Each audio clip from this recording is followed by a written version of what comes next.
Alors donc, à propos de cette histoire donc du veau d'or, de Kitissa, et que cette faute a engendré de nombreuses choses, y compris l'exil, le Zohar va nous raconter ce que c'est que l'exil par rapport au verset.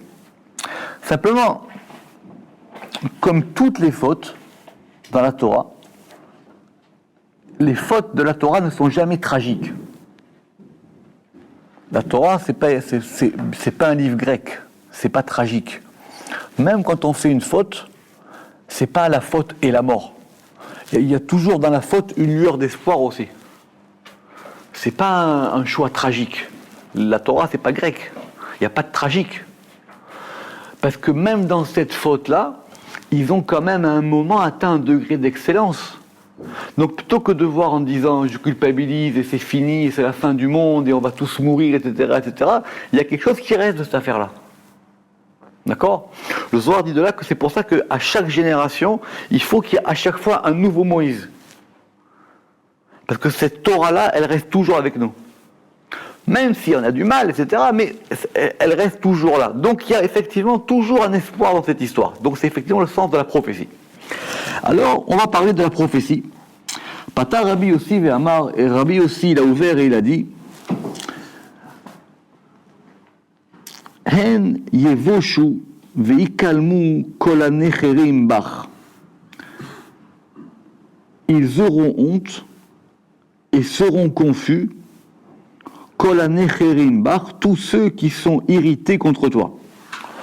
On reviendra après que ce necher, c'est les narines, d'accord ? Mais c'est pareil, les narines, c'est le lieu de la colère. Tous ceux qui se sont irrités contre toi. Donc c'est une prophétie du prophète Isaïe. Il dit effectivement, voilà, à la fin des temps, en vérité, à la fin, ils seront honteux. Ils se sont mis en colère contre toi, et finalement, à la fin, ils auront l'archouma. Ils auront honte. Alors, le Zohar va nous raconter l'histoire. Zamin kutsha berichu lem'ibed l'Israël kol inun tava'an de ka'amar al yede nevi kishut. Dans le futur, le Saint béni soit-il, il accomplira pour Israël tous les bienfaits qu'il a dit par les prophètes de vérité. Donc on a une promesse. On a une promesse que ça va bien se passer. On a une promesse que il y aura quelque chose de bon pour nous. Mais c'est dans le futur. Et ça, c'est la promesse prophétique. C'est ça. La prophétie, c'est qu'on croit en quelque chose qu'on nous a promis. Et Israël, ils ont supporté sur eux de nombreux malheurs dans l'exil.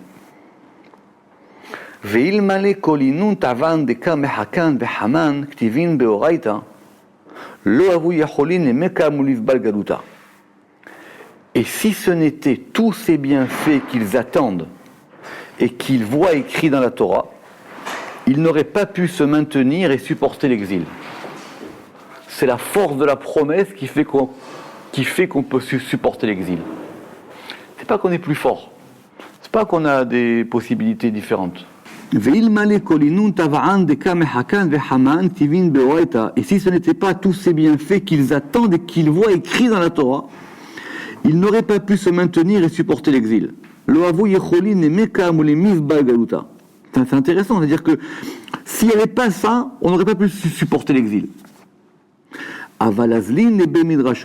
Mais ils vont dans les maisons d'études. Patrin, Sifrin, ils ouvrent des livres de Torah. Et ils voient tous ces bienfaits qu'ils attendent. Ça veut dire que s'il n'y a pas la Torah, l'exil il est insupportable. Il n'y a rien, c'est intéressant parce qu'on pourrait dire, tu as peut-être d'autres consolations, tu peux te dire oui, le monde ira mieux, l'humanité va changer, les lendemains qui chantent, je sais pas moi, le grand soir, on peut s'inventer, tu vois, des choses. Il dit non, s'il n'y avait pas la Torah, l'exil nous aurait mangé.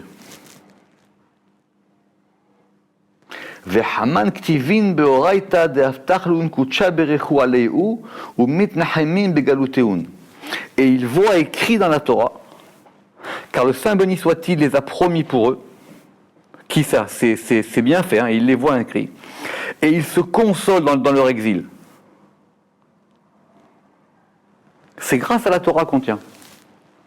En fin de compte, c'est grâce à la Torah qu'on n'est pas complètement en exil. Voilà. Tant qu'on est encore dans la Torah, c'est pas complètement l'exil. C'est-à-dire qu'on n'est pas complètement séparés. C'est pour ça que tous les gens qui parlent d'exil, ils ne peuvent pas comparer à l'exil d'Israël. Parce que nous, on est en exil, c'est vrai, mais on a quand même un côté de la maison avec nous. C'est comme celui qui part manger dehors et il a la petite gamelle avec la bouffe de sa mère. Tu vois, c'est-à-dire, il se sent... D'accord ? Alors c'est pareil, on a ça avec nous. On a quelque chose de la maison qui reste avec nous.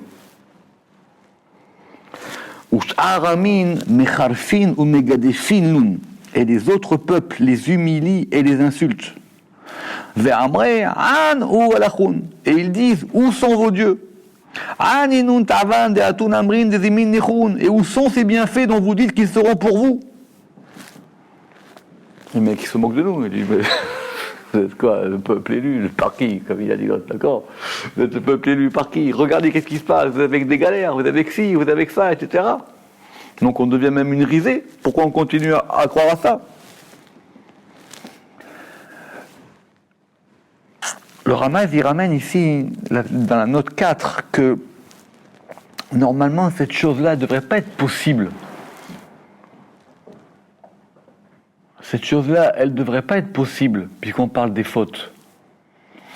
Le Arizal, il dit que si Adam Arishon il n'avait pas fauté, le monde il se serait transformé physiquement en Shabbat. Ça aurait été un autre monde. À cause de la faute d'Adam Arishon, le monde Shabbat, il reste le même. En extérieur. C'est vrai. Entre le vendredi et le samedi, l'armoire, il reste une armoire. Un arbre, il reste un arbre. Une eau, elle reste une eau. Une fontaine, elle reste une fontaine. Le soleil, il reste le soleil. C'est le même. C'est le même. C'est le même coucher de soleil. C'est le même lever de soleil. Le Arizal dit, c'est pas normal. Parce que même on devrait voir que Shabbat dans le monde. Nous on croit en Shabbat, mais le monde, on a l'impression que c'est le même, qui ne bouge pas. La seule chose qu'on a, c'est que nous on sait que le monde il change en intériorité. Alors comme nous on est reliés à l'intériorité, alors au Shabbat on dit, on se rallie à l'intériorité. C'est vrai que le soleil continue à se lever. C'est vrai qu'il continue... C'est vrai que les arbres continuent à faire pousser leurs feuilles Shabbat. Mais dans l'intériorité, c'est autre chose. À tel point que dans la halakha, Beth Shammai dira qu'une chose qui se fait d'elle-même Shabbat, c'est interdit. Par exemple, vous mettez des tissus à teindre. D'accord ? Tu mets de la teinture et tu mets un tissu. Tu as le droit de faire ça. Maintenant, ce processus de teinture, si tu le mets le vendredi, tu l'as déclenché le vendredi. Shabbat, tu touches pas. Tu mets tes tissus à teindre avant. Ou comme on fait aujourd'hui. Avant, on faisait plus avant que ça. Tu mets ta nourriture à manger, tu mets ta nourriture crue sur la plaque. Tu as le droit de faire ça. Et pendant Shabbat, elle cuit. Mais toi, tu fais rien. Tu as simplement déclenché une action avant Shabbat. D'accord ? Ou par exemple, je sais pas moi, tu poses des pièges tu poses des filets en mer. Tu poses des filets le vendredi, tu viens les chercher dimanche. T'as pas trop fait Shabbat, toi. Maintenant, les poissons qui sont venus dans les filets Shabbat, ils sont venus dans les filets Shabbat. Maintenant, ton tissu, il continue à atteindre Shabbat. La halakha, qui est comme Beth Hillel, elle dit que c'est permis. Shammai dit non, pas possible. Parce que si c'est Shabbat, normalement, la teinture, elle ne devrait pas prendre sur le tissu. Le poisson, il ne devrait pas être pris dans le filet Shabbat. Ça devrait être différent. Le monde réel devrait être différent. Nous, effectivement, alors, on dit Shabbat, c'est quelque chose d'intérieur. Alors, on se change, nous. Mais le monde, il ne change pas. Elle dit, c'est pas normal. Et c'est pareil, ça. Quelque part, c'est pas normal que si on a reçu la Torah et tout ça, qu'il nous arrive autant de choses comme ça. Simplement, c'est que comme il a dit ici, la force de la sainteté, elle est affaiblie pendant l'exil.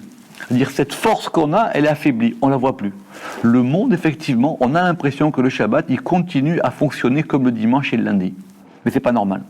Normalement, il devrait changer même le Shabbat. Alors, est-ce que maintenant tous les peuples du monde ils seront honteux par vous? Effectivement. Est-ce que maintenant ils ont honte de nous? Pas du tout. Adao dirtiv, comme il est écrit, Shimu devar Hashem acharedim el devaro amru achechem sonechem eladechem lem'an shemi yichbad Hashem venire besimchatchem ve'em yavoshu. Le prophète Isaïe a dit, écoutez la parole de Hashem, ceux qui craignent sa parole. On dit vos frères. Vos ennemis vous repoussent. Pour mon nom sera honoré Hashem et nous verrons dans votre joie et eux auront honte. Donc il dit effectivement, voilà, les gens vous oppriment, vous allez voir, ils auront honte de vous. Mais on ne voit pas qu'on a honte de nous. Alors, c'est un verset intéressant parce que ça veut dire qu'on continue à en croire, on continue à craindre une parole.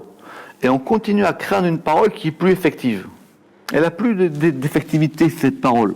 C'est ça que le verset veut dire. Manacharedim el devaro. Ça veut dire quoi, ceux qui craignent sa parole? Inun desavlu kama bishin. Ce sont ceux qui ont supporté de nombreux mots. Kama shimuarot shamu elin alelin. Combien de rumeurs ont-ils entendu, les uns sur les autres? Ilin alelin. Les unes après les autres. Et après les autres, vecharidin aleun. Et ils les craignent. Ça veut dire qu'on continue à considérer que cette chose-là, elle n'est pas normale. On continue à, malgré tout ce qu'on entend, tout ce qu'on voit, on s'y fait toujours pas. C'est un sentiment d'étrangeté, l'exil, quoi. On sait qu'on est étranger au monde. On sait qu'on est étranger à tout ce qui se passe. Comme il est dit, nous avons entendu une voix de crainte, peur et il n'y a pas de paix. Ça, c'est un verset à propos de la guerre de Gog ou Magog.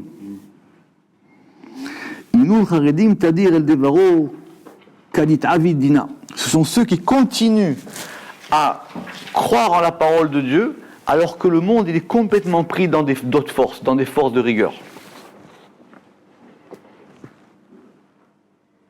Alors que le verset il dit Amru achechem sonechem, on dit vos frères, vos ennemis. Qui c'est? Ilun achechun ben Esav, ce sont vos frères, les enfants de Esav. C'est pas vos frères juifs, c'est vos frères. Eux ils disent effectivement, regardez, Yaakov il a eu 2 enfants, Esav Yitzhak il a eu 2 enfants, et il a eu Esav et Yaakov, regardez, c'est nous qui avons toute la bracha. Vous avez rien. Eh oui, vous avez rien. Donc regardez, ils disent ça. Et menadechem, et ils vous repoussent. Comme ils disent maintenant, c'est vous qui êtes tamé, c'est vous qui êtes nida. Écartez-vous impur. C'est vous maintenant qui êtes impur. C'est intéressant de dire ça parce que dès le prophète, on a vu que cette histoire que le juif, il a l'impureté du sang. C'est pour ça qu'on l'accuse de crime de sang. Il y a quelque chose lié au sang. Tu sais, tout. La fois, vous expliquez que on ne consommait déjà pas de sang pour ne pas prendre la force des animaux qu'on prend. Ouais. Et là, c'est un. Et là, effectivement, on nous accuse d'être liés au sang. Voilà, ouais. Le crime actuel, il est. Exactement, d'être lié au sang, de s'abreuver de sang. Et c'est quelque chose qui revient encore. Hein. Ça revient souvent, sous d'autres formes. Hein. Aujourd'hui, je ne vais pas rentrer dans l'actualité, mais sous des tas de manières. Des tas de manières, politiques, militaires, machin, etc. Vous avez un rapport avec le sang. Ve'amru kulu misavin kanida. Ils disent, vous êtes impurs comme une femme nida. Vedaï menadechem. Et c'est pour ça qu'ils vous repoussent. C'est-à-dire, voilà, vous êtes impurs. C'est vous qui représentez l'impureté. C'est-à-dire quoi l'impureté? C'est-à-dire que concrètement, si on se débarrasse de nous, ben le monde ira mieux. C'est ça. Vous êtes impur, ça veut dire, si on arrive à vous, alors soit à vous laver, soit vous éliminer. C'est toujours marqué dans la Torah. C'est quoi quand c'est impur? Soit tu te purifies, donc c'est la conversion, forcé ou pas forcé, soit tu te convertis, ou soit il faut nettoyer. Les ma'an shemi yirbad Hashem, par mon nom sera glorifié Hashem. Anan benoud el chai. dit Bani Kayan Shemen, et il dit c'est nous les enfants de Dieu, c'est pas vous. Parce que par nous, son nom est glorifié. C'est grâce à nous que le nom de Dieu est glorifié. C'est nous qui représentons la force et la grande et la puissance. Comment vous pouvez dire que Dieu il est lié avec vous? Personne ne vous considère, vous n'êtes rien du tout. Nous dominons le monde par le côté de celui qui est grand. Esav, Benoît Gadol, Esav, son grand-fils. Donc voilà, tout l'inverse. C'est Esav qui gagne. C'est Esav le grand. Maintenant, c'est eux que ça passe par eux. La puissance et la grandeur. Et d'ailleurs, si Dieu il est reconnu dans le monde, c'est par qui? C'est par le nom de Esav. Ou Beshmada écrit Kucha Berichu Gadol. Et c'est par lui que Dieu il est appelé grand. Gadol hu meulal meod. Anan ben Gadol. C'est nous les grands enfants. Ça vous rappelle beaucoup de choses, hein? D'accord, hein? C'est un grand joueur. Il dit c'est nous les grands enfants, c'est pas vous. C'est nous les grands enfants, c'est nous l'aîné. C'est nous qui avons pris l'héritage, c'est pas vous. Ve'eu Gadol. Et lui, il est grand. C'est sûr que c'est par mon nom que Hachem il sera glorifié.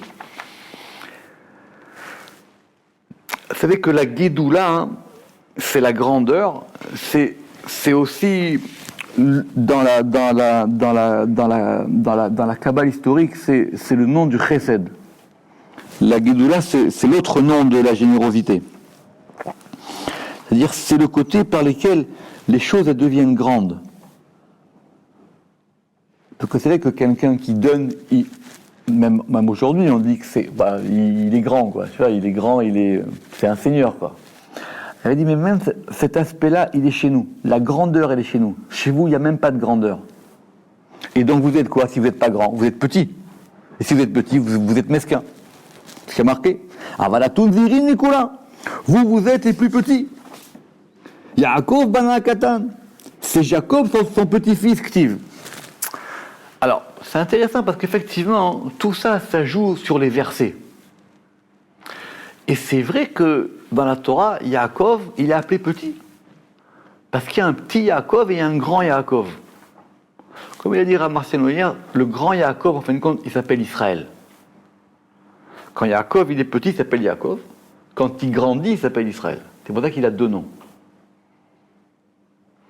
Mais il y a un côté petit, il y a un côté grand. Autrement dit, c'est pas que c'est élastique, mais c'est dynamique, cette notion d'Israël. Et toute la particularité, c'est que, quelle que soit la forme qu'elle prend, elle garde les mêmes éléments. Oui. C'est comme si, je sais pas, tu avais une molécule, et si elle devient, si tu l'agrandis, elle garde les propriétés. Et si tu la rapétissais, elle garde les mêmes propriétés. Comme si les notions de grand et petit n'affectaient pas la quantité. C'est exactement ce que Dieu il dit à Moshe dans la faute du veau d'or. Il lui dit, ok, donc je me suis trompé, ils ont fait des bêtises. Alors il lui dit, c'est pas grave, toi et moi on recommence. C'est-à-dire toi, tu es maintenant le peuple, c'est toi le peuple. Le peuple c'est toi. Parce que Moshe lui dit, tu trahis ton alliance. Moshe il va discuter avec Dieu dans la paracha. Il dit, attends, mais on ne peut pas faire tout ça, etc. On est sorti d'Égypte. Vous savez que Moshe, il a un argument terrible. Ils lui ont dit, mais fais-le au moins pour pas que les Égyptiens ils soient contents. Très grand argument. Vous réfléchissez à ça. Fais-le au moins pour ne pas réjouir les antisémites. Parce que si maintenant ils apprennent que 50 jours après qu'on soit sortis, leur Dieu, les décimite, vont dire, voilà, tu vois bien qu'ils n'étaient pas méritants. Moshe, il dit, fais-le au moins pour préserver ton honneur, pour sauver les apparences, pour sauver la face de la famille. Bref, et l'un des arguments, c'est qu'il dit, mais écoute, très bien, mais il y a quand même une alliance. Il y a une alliance avec Abraham, Isaac, Yaakov, etc. Tu leur as promis un peuple, etc., etc. Donc, tu peux pas tout arrêter pour une faute, même aussi grave soit-elle. Et Dieu, il répond en substance, ça ne change pas. Simplement, l'alliance, si elle passe par un, elle passe par un. Si elle passe par 600 000, elle passe par 600 000. Celui qui est sauvé, il reprend le flambeau. Il n'y a pas de culpabilité du survivant. C'est toujours l'espoir du survivant. Le survivant, il ne dit pas pourquoi moi je me suis sorti. Si toi tu t'en sors, c'est qu'effectivement ça passe par toi. C'est pas qu'il se dit mais moi je suis le pauvre, je suis sorti. Comme Noé. Noé, il n'a jamais eu de compétition. Noé, il dit maintenant l'humanité passe par toi. Ils étaient des millions avant le déluge, c'est pas grave. Maintenant ça passe par une personne. Et l'histoire elle recommence.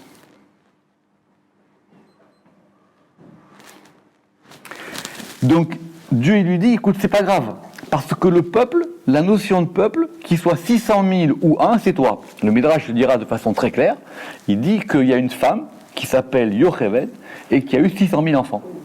C'est la mère de Moïse. C'est-à-dire ça, c'est l'histoire du Midrash.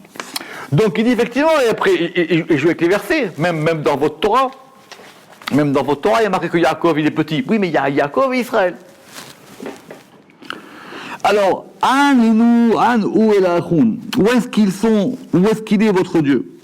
An ou Enun Tavan, où sont ses bienfaits? Pour que tous les peuples y soient honteux de votre joie. Parce qu'effectivement, la réussite d'Israël, c'est souvent vécu comme une honte pour les autres. C'est-à-dire que comment ils ont réussi? Ils ne peuvent pas réussir, c'est pas normal, quoi. Alors, qu'est-ce qui fait que, et nous verrons dans votre joie comme vous dites?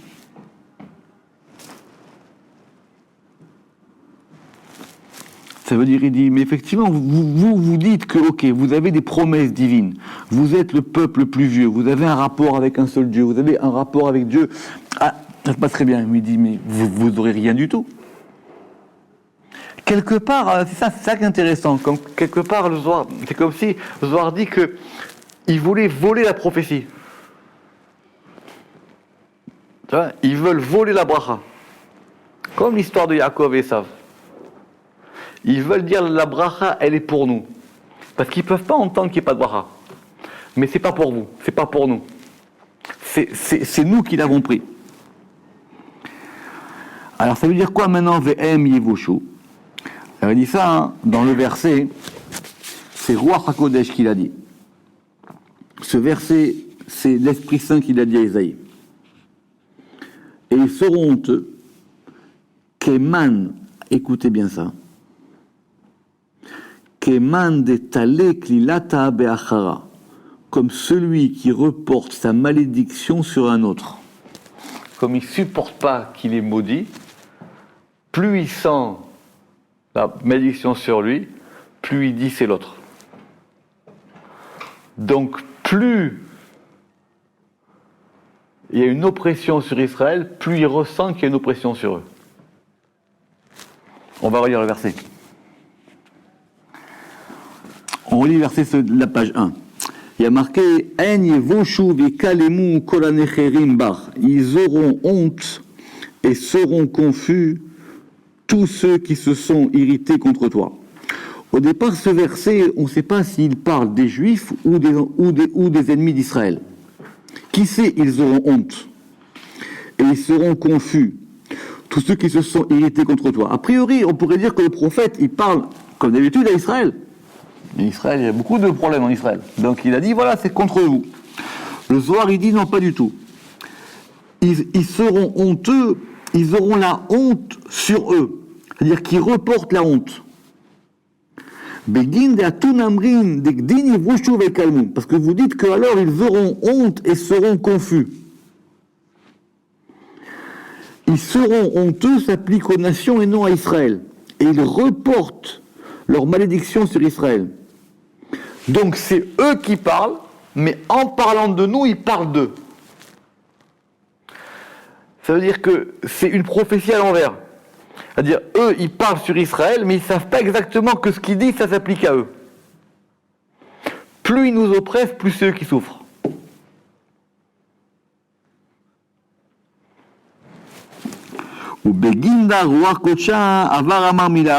Et c'est pour cela que l'Esprit Saint a dit cette parole, à travers leur dire.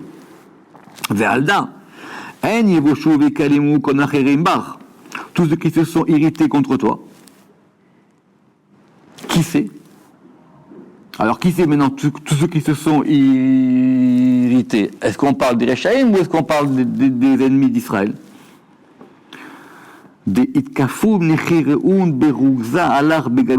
Car ils ont renforcé leurs narines dans la colère contre toi dans cet exil. Ça veut dire que non seulement on est en exil, et grâce à ça les a mis encore plus en colère. C'est intéressant, c'est-à-dire quelque part, c'est pas qu'ils se réjouissent de l'exil, c'est que ça les rend encore plus foudrages. C'est vrai. C'est-à-dire, ça les met encore plus en colère.